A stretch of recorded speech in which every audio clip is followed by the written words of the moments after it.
Selamat sore, kita kembali lagi di KPA Online Tamrin dengan saya Obey Syani Parang. Dan hari ini kita akan melanjutkan seri tentang berjaga-jaga. Yang pertama kita sudah membahas tentang berjaga-jaga dari kemunafikan. Yang kedua kita membahas tentang berjaga-jaga dari ketamakan. Dan dua-duanya ini diambil dari Lukas pasal 12, yang kemunafikan ayat 1-12, lalu yang berikutnya 13-34. Dan sekarang kita akan membahas Lukas 12 bagian sisanya, yaitu berjaga-jaga untuk menyambut kedatangan Tuhan. Nah, sebelum kita mulai dan bahas lebih lanjut, mari kita sama-sama tunduk kepala dan kita berdoa. Bapa kami yang di surga, Bapa yang baik, terima kasih Tuhan karena Engkau telah menuntun kami untuk hadir, untuk membahas firman-Mu ya Bapa, supaya kami dapat berjaga-jaga dan bersiap untuk menyambut hari besar-Mu ya Bapa. Terima kasih Tuhan, dalam nama Yesus kami berdoa. Amin.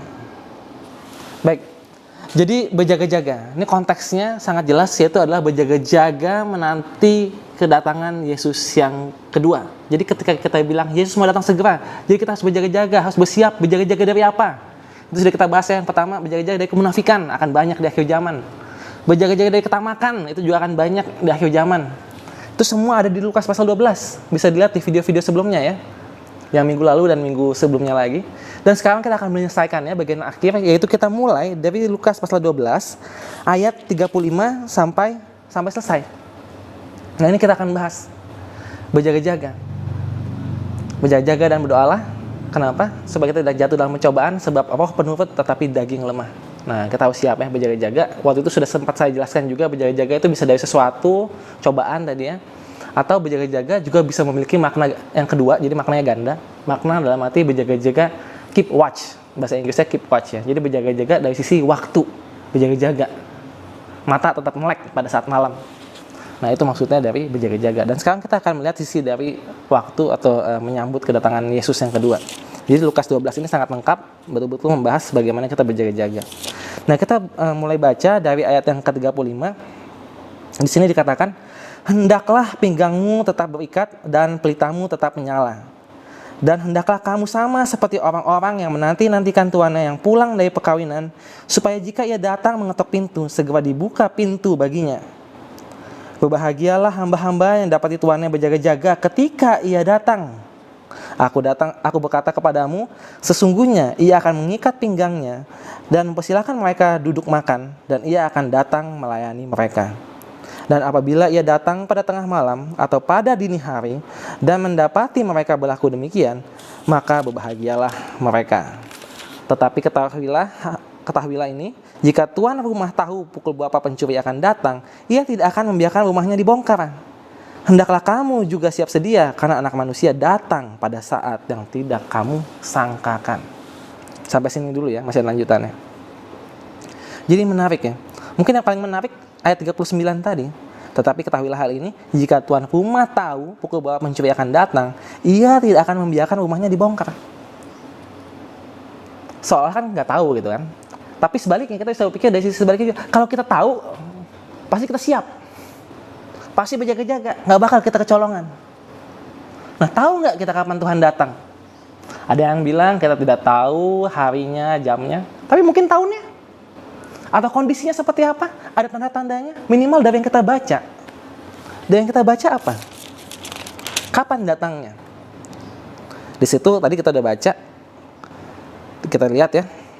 Ayat 37. Bahagialah hamba-hamba yang dapat tuannya berjaga-jaga ketika ia datang. Kapan datangnya? Ayat 38. Dan apabila ia datang pada tengah malam atau pada dini hari. Nah, ini menarik ya. Ini ke dalam bahasa aslinya, atau mungkin bahasa Inggris bisa dicek juga, mungkin yang King James Version dia bilang second watch atau third watch. Watch kedua atau watch ketiga. Nah, ini yang menarik, jadi kita mesti mengerti konteks juga. Jadi di zaman Roma itu, malam itu dibagi menjadi 4 watch. First watch, second watch, third watch, fourth watch. Watch keempat. Jadi itu biasanya jam jaga malam lah. Oh, saya jaga sini 3 jam gitu ya. Terus 3 jam lagi, ganti penjaga lagi. Nah, itu bahkan lebih jelas kalau kita baca di kitab Markus. Di cerita yang sama. Nanti dibilang mungkin dalam first watch, second watch, third watch, atau fourth watch. Kalau Matius, ini kan kita baca Lukas barusan. Kalau Matius bahkan dibilang kapan, at what watch of the night, nggak disebut. Tapi dibilang jelas, night, malam. Kalau di sini kan jelas second watch atau third watch, atau kalau di bahasa Indonesianya langsung diterjemahkan yang diinterpretasikan, dibilangnya adalah tengah malam, second watch, atau pada dini hari, third watch. Dini hari yang di sini tuh maksudnya antara jam 12 malam sampai jam 3 pagi, third watch itu. Intinya adalah apa? Tengah-tengah malam. Bukan saya bilang Yesus akan datang nanti malam ya, malam secara literal, karena dalam artian bumi itu bulat gitu kan. Jadi kalau satu tempat malam di sana mungkin terang gitu kan. Tapi minimal kita mengerti maksud dari sini. Tuhan itu datang dalam malam hari. Maksudnya apa? Ini supaya kita memahami terkait berjaga-jaga.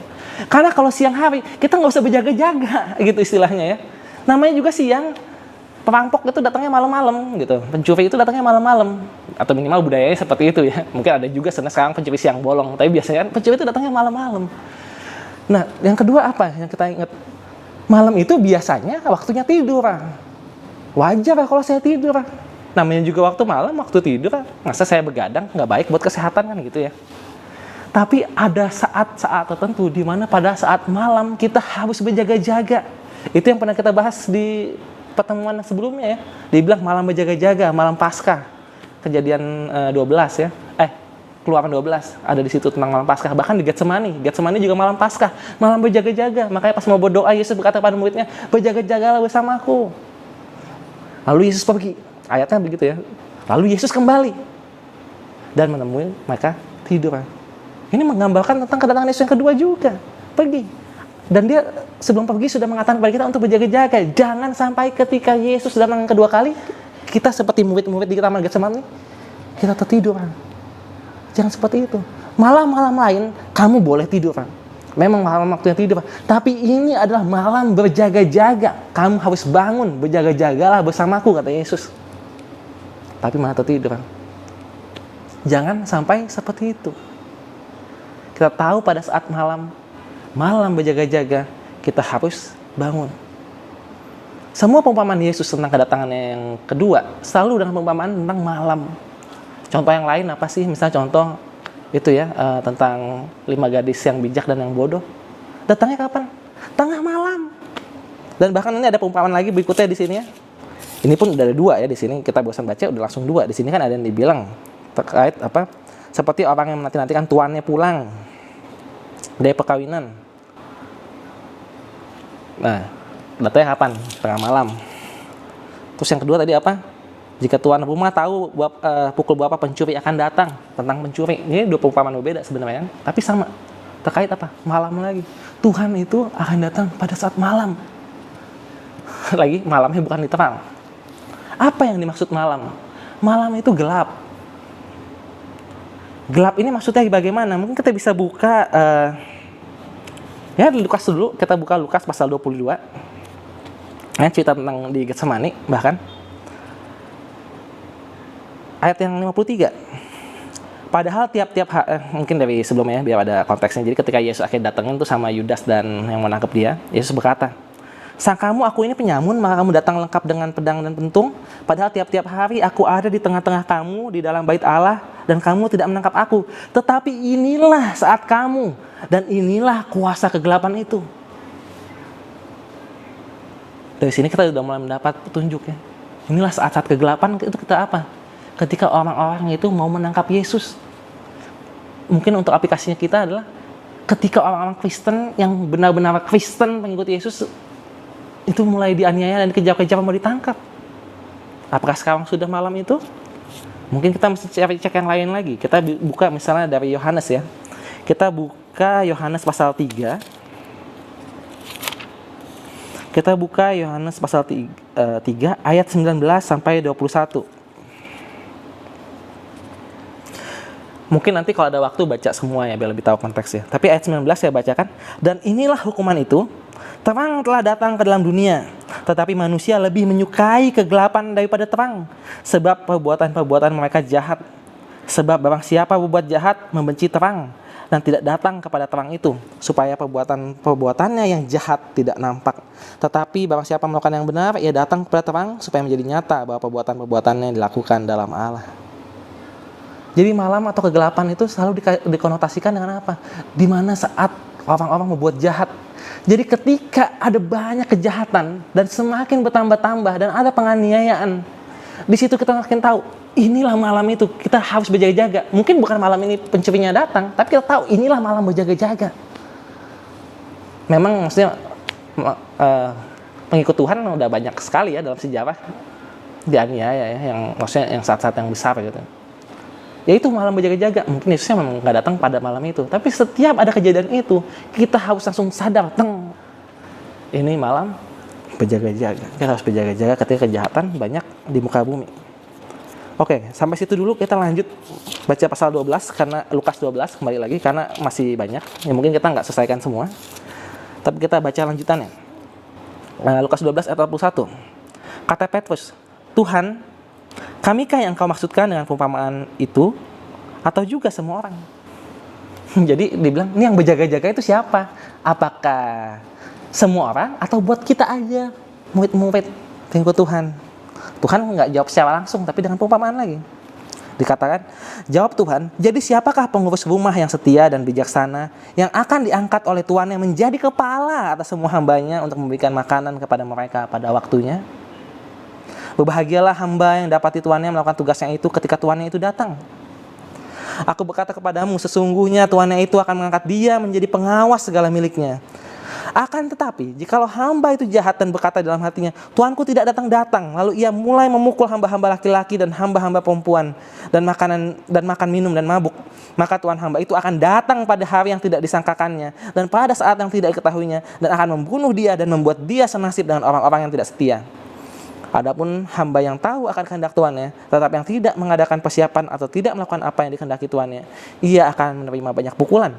Tetapi barang siapa tidak tahu akan kehendak tuannya dan melakukan apa yang harus mendatangkan pukulan, ia akan menerima sedikit pukulan. Setiap orang yang kepadanya banyak diberi, daripadanya akan banyak dituntut. Dan kepada siapa yang banyak dipercayakan, daripadanya akan lebih banyak lagi dituntut. Ini kalau mau dibahas bisa banyak sekali pembahasannya, tapi dalam konteks ini mungkin saya cuma ambil 2 poin yang penting saja.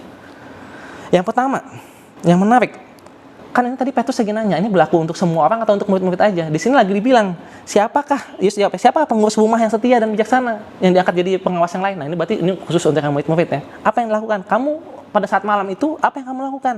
Kamu memberi makan nggak kepada mereka pada waktunya?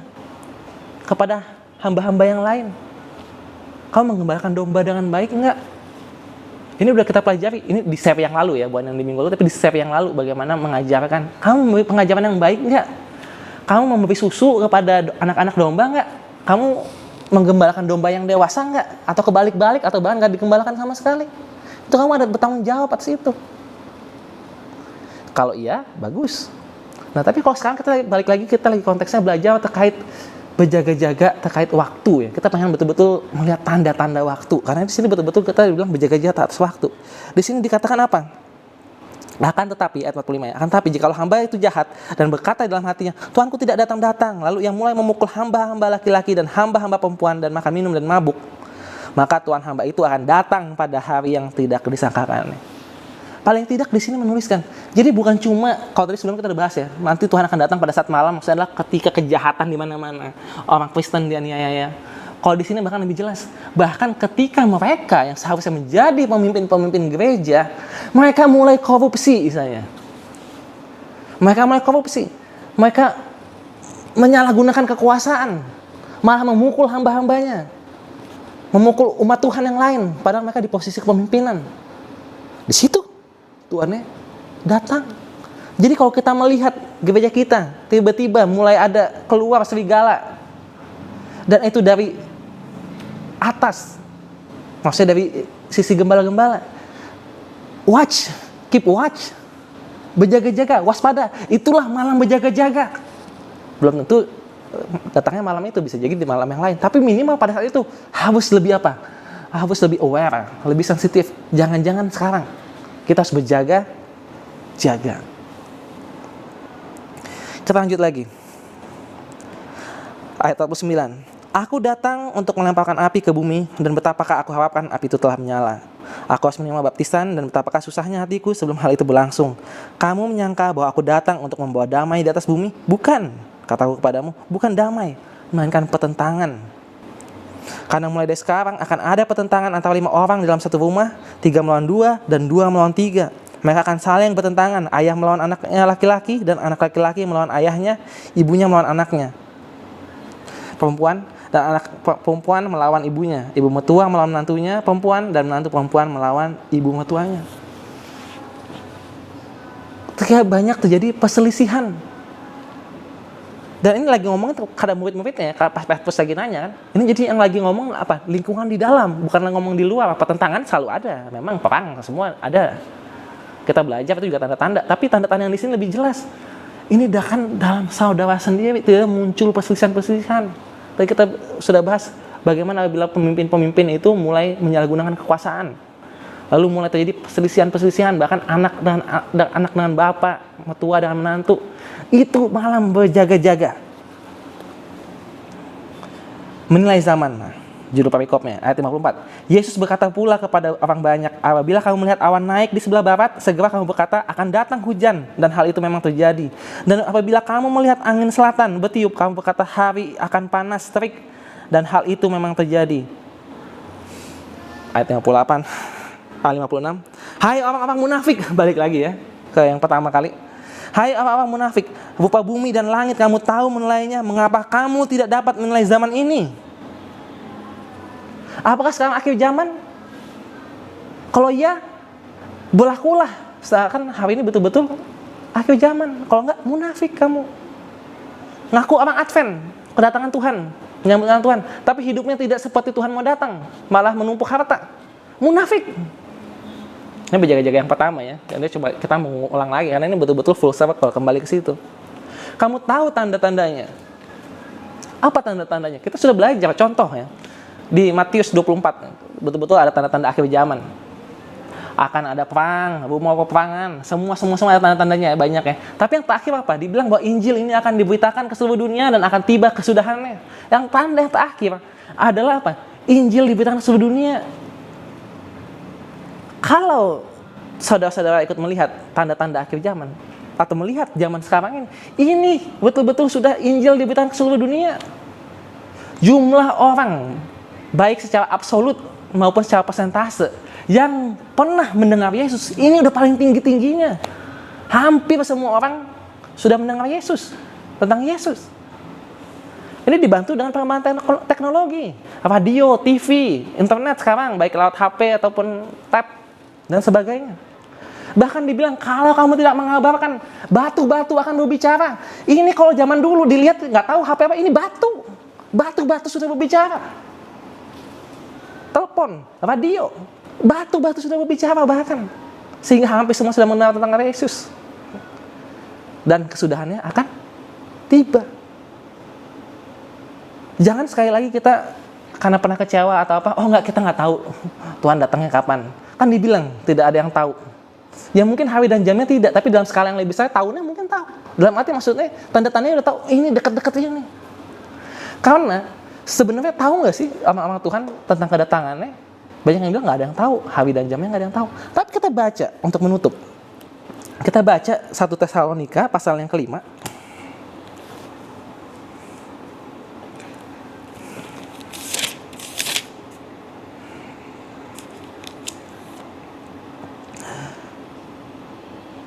Kita baca dari ayat 6 ya. Atau dari ayat 5 boleh.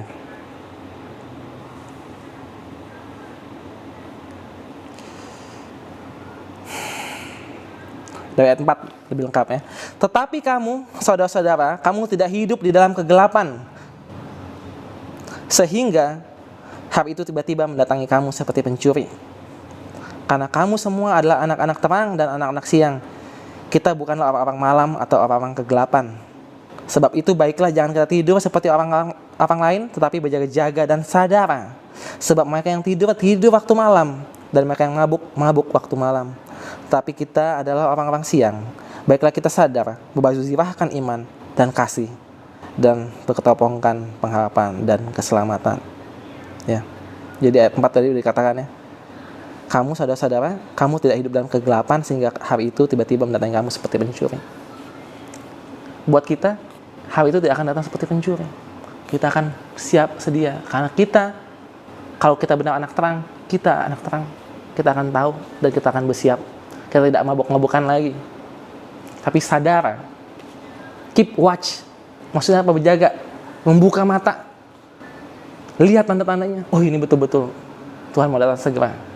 Hiduplah seperti Tuhan mau datang segera. Jangan munafik, jangan tamak. Siap, sedia. Seperti ketika keluaran Exodus, malam berjaga-jaga yang disebut di Keluaran 12. Berjaga-jaga, kita makan betul-betul dengan apa? Berikat pinggang, sendal, tongkat, itu yang disebut tadi. Kita berikat pinggangan untuk apa? Menyambut ketika Tuhan datang. Seperti itu. Jangan sampai ketika Yesus datang, Ia melihat kita tertidur. Jadi itu saja yang bisa saya sampaikan untuk renungan sore kali ini. Mari kita tutup dengan doa, kita berjaga-jaga. Bapa kami yang di surga, terima kasih Tuhan karena Engkau telah mengingatkan kami sekali lagi untuk berjaga-jaga ya Bapa, karena sebab waktunya sudah dekat.